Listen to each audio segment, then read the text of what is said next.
You're on, See, honey. the red light is on. Yeah, the red light is on, so you can talk. I can say hi first. Just talk away, yeah. Go Well, ahead. thank you, Joe.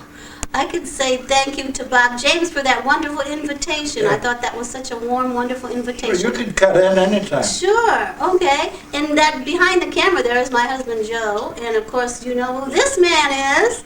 And I just want to say hi to everybody and wish we could be there, but not this year. Maybe, Is it talking now? Yeah, Oh, you yeah, can talk yeah. now. Uh-huh. Maybe next year, okay? Yeah. Okay, Daddy, you can. We Oh, talk. We have ways of making you talk. hello, y'all. I wished I was here in person, so you'll just have to listen to my lousy voice, I guess. First of all, I want to thank Bob and Ione for their open house and hospitality to all of us. It's wonderful. And that's a wonderful thing. That really is. That keeps the family together. Yep. A lot of us would go through life not knowing the others existed if we didn't get together once in a while. Right. Yeah. Well, this is a great opportunity to me too, because I wanted to talk about something that's very special to me. I was very fortunate in being raised up in a large family with 10 older brothers and sisters. Wow. I was fortunate because there's a closeness in the family that you feel. And it's the greatest feeling in the world, that closeness.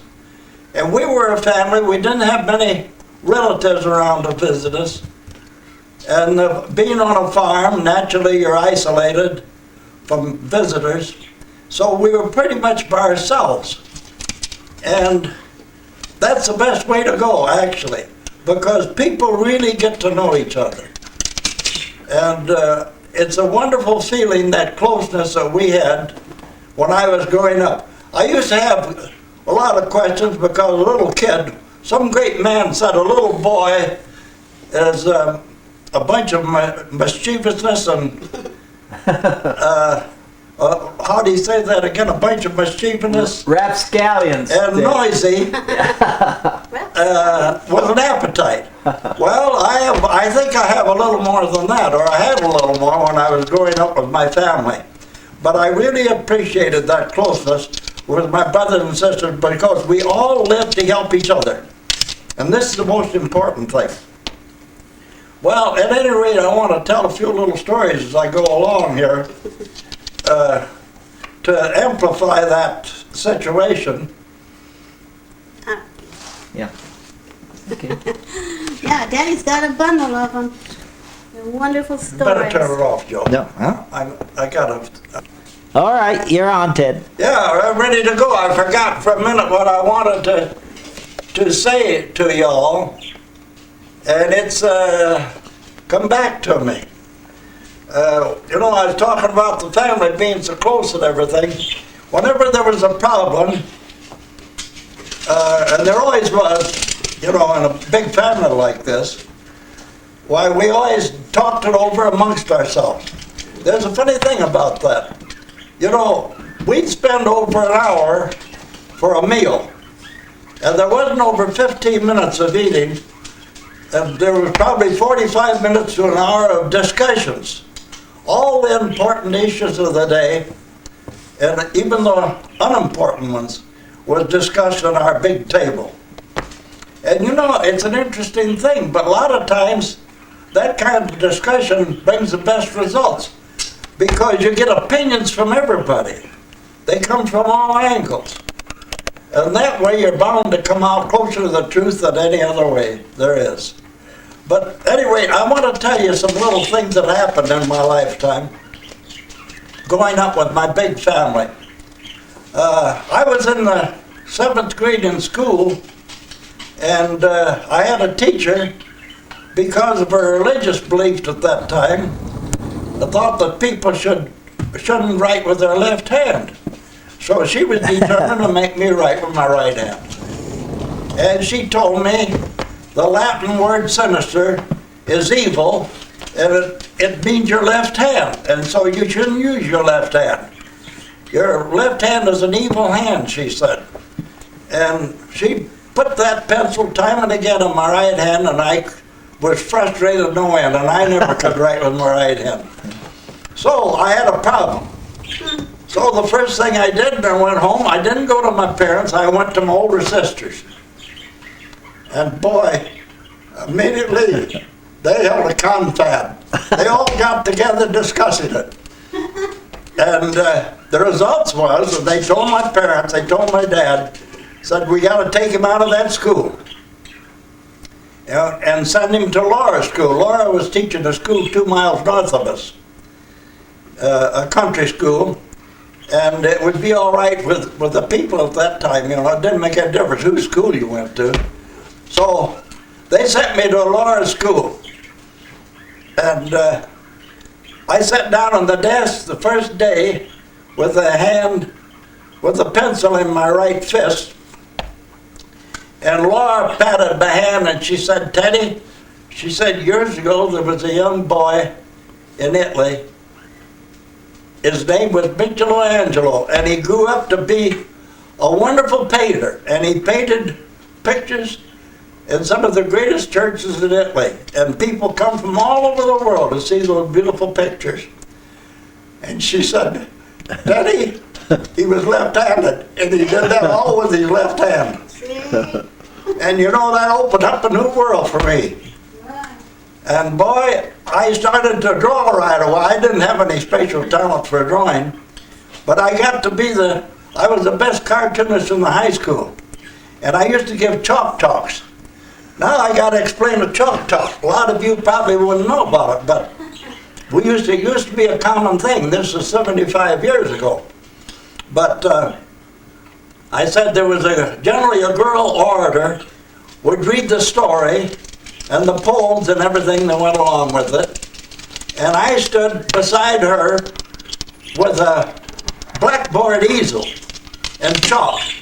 And I would depict the pictures and the scenes as she read it from the stories. And I said it was quite a thing. I said people used to come to see that. It was very interesting. I said, but I guess it isn't done anymore. I don't know what goes on now.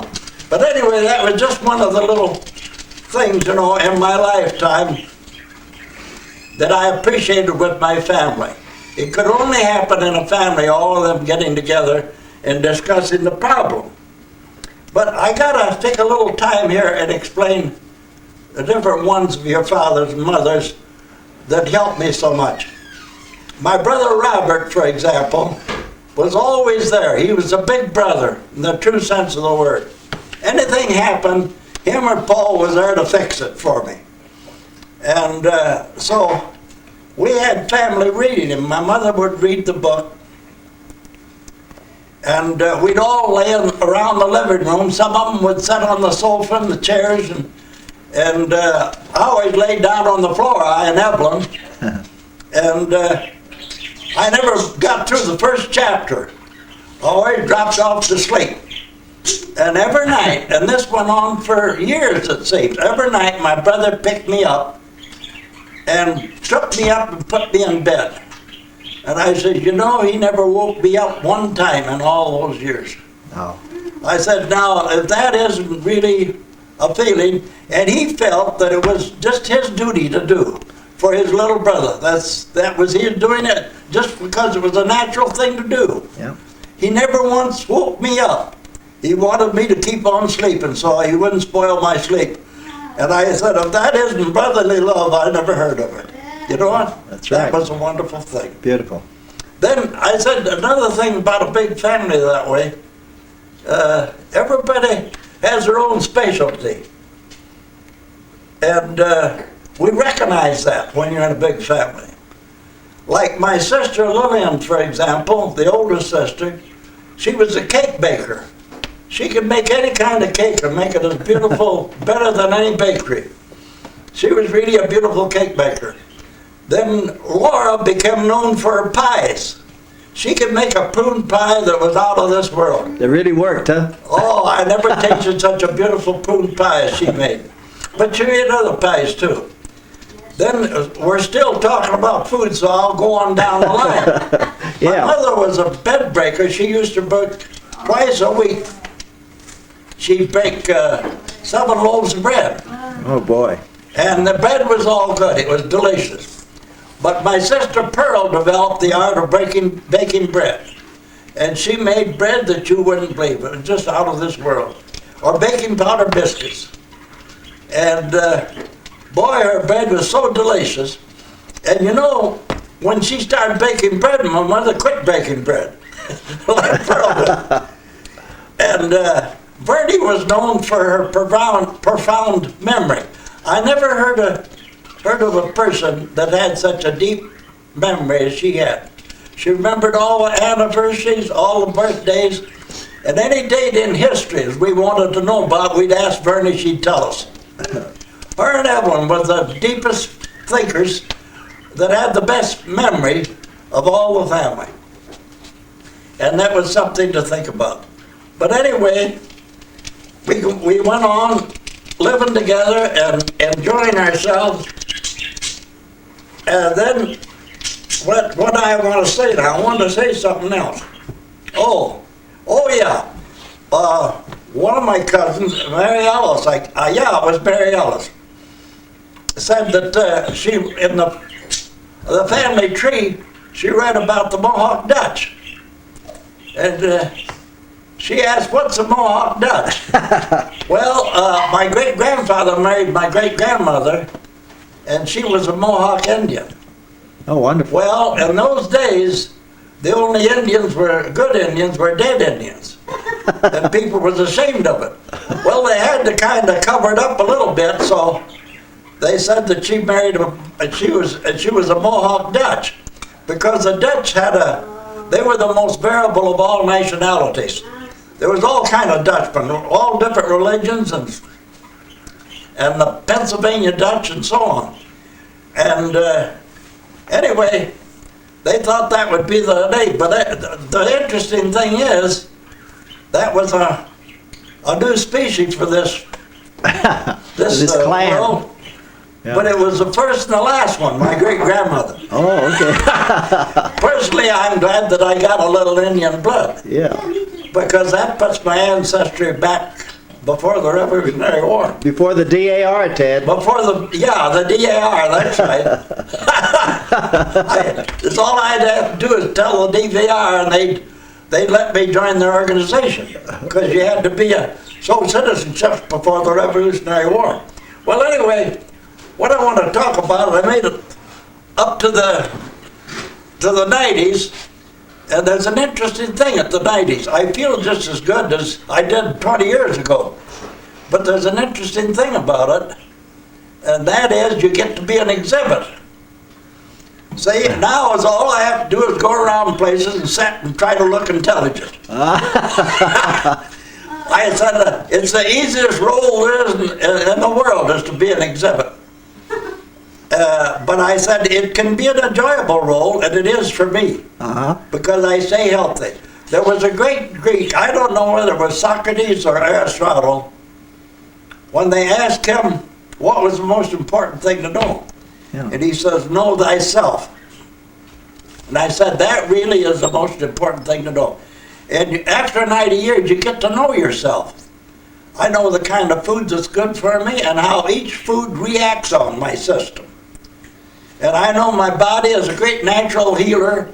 It's better than any doctor or anything else if you pay attention to it and treat it right. So I'm careful about it. I do my own cooking and own preparing of food, because I know exactly what's best for me. And I said, now there's another interesting thing about this particular time of life, and that is a lot of things diminishes. But the things that diminishes aren't very important anyhow, when you stop to think about it. But things like the beauty of flowers, and knowing and being with nice people, like your faces, for example. These things to me gets better every year. I can look at a flower today and get more enjoyment than I did 50 years ago out of looking at that flower. That's beautiful. And so you get to appreciate these kind of things. It builds up on you. So anyway, the one story I want to leave with you, the thing I think is the most important as far as yourself is concerned, and that is do the things you like to do. And don't let anybody deter you from that. That's the most important thing. Live your own life, because that's the only way life is precious, and it really is a precious thing, this life. Thank you. Oh, that's wonderful, Ted.